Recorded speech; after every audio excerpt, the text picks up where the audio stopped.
Hello guys, Miss Angels here. Ayun, sa wakas makakapag-upload na nga ng madalas. Bali nga itong i-upload ko, ito yung mga nakaraang buwan pa. So ayun, ngayon ko nga lang ma-upload yung birthday ni Teacher Jessica. So ayun, belated happy birthday Teacher Jessica.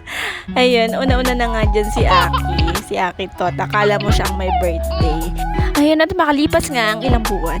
Ilang buwan talaga. Ito na nga simula ng pasukan, kaya kailangan ko nang ayusin magiging classroom ng aking mga anakis. Ayan, may pasok-sukat pa yan. Sige lang, sukat ka lang ng sukat dahil mamaya yung ididikit mo dyan ay tatanggalin mo rin. At bawal pala, hindi ako na-inform. Charot. So ito, pag-uwian nga ay dumiretso nga kami dito kala Mother Earth.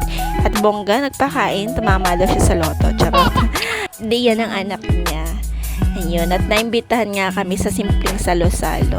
Thank you, Mother, sa masarap na foods.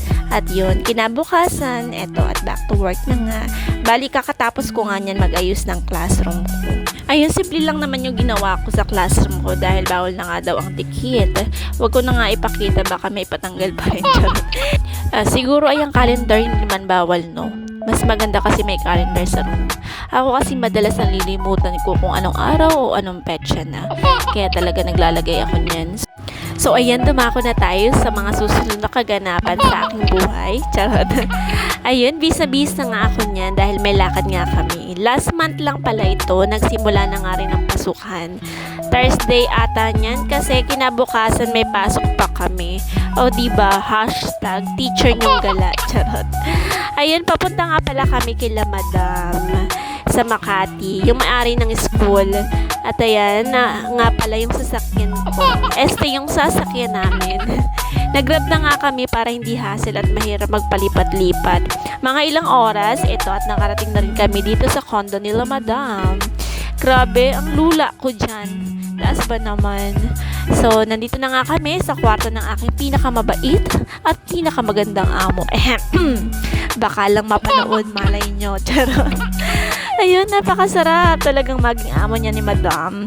Hindi ka mawawala ng pasalubong basta uuwi siya dito sa Pilipinas. Puro pasalubong at puro gala ang makakamit mo. Eto nga't nakabag na naman ako. Alam na alam talaga ni Madam ang hilig ko. Thank you, Madam. Love you. Mwah, chup chup. Ayun, sa uulitin po. At ayan, binanatan na rin namin ang mga pagkain ni Madam.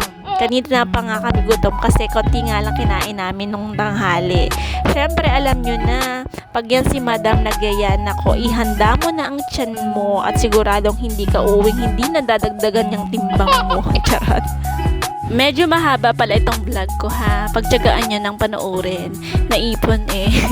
Ayun, pagkatapos nga ni Madam mamigay ng mga pasalubong, ito, nakapag-change outfit na nga ako para sa susunod namin pupuntahan. Pupunta nga kami sa Hotel World ata yun. Basta yun na yun. Limot ko. At ayan, naka-experience din magsuot ng milyones na alahas. Soon, magkakaroon din ako niyan pag puputi ng awak siguro. Pero malay nyo naman. At ito, paalis na nga kami. Tumulog nga muna ako niyan sa sasakyan ng mga 2 oras yata sa sobrang traffic ba naman. At sa wakas nga, ayan, nandito na kami. Wow, social na naman si Miss Angel. Charot. Hayaan nyo na, minsan lang naman. Ayun, pagkaupo nga namin ay umorder nga kami kaagad ng makakain. Grabe, ang foods dito, kamamahal. Ngalingali ko nga sabihin kay Madam, pera na lang at sa labas na lang kami kakain. Charot. So, ayan na nga ang mga in-order namin. Wala silang rice, kaya umorder ako niyang maki. Maki ba yan? Bala na. So, ayan, sulit naman at masasarap at malaki ang naman ang serving nila. Kaya busog na naman ang lahat. At ayan, pagkatapos nga namin kumain, tingnan nyo naman, umiinit na nga ang dance floor sa mga naggagaling mananayaw. Kasama na nga dyan ang aking mga co-teachers, lalong-lalo na syempre si Madam. So ayun, at uuwing pagod. Salamat Madam sa pagpaparana sa amin ng mga ganyan. So yun, saglit lang naman din kami dyan at hindi pwedeng magpuyat. Baka mawala ng teacher ang mga bata ng St. Mark. At ito, pauwi na nga kami. Ingat sila sa amin. Charot. At ayan nga, kinabukasan pagkatapos ng klase, eto at busy na naman kami. At bukas nga niyan ay ipagdiriwang nga namin ang buwan ng wika.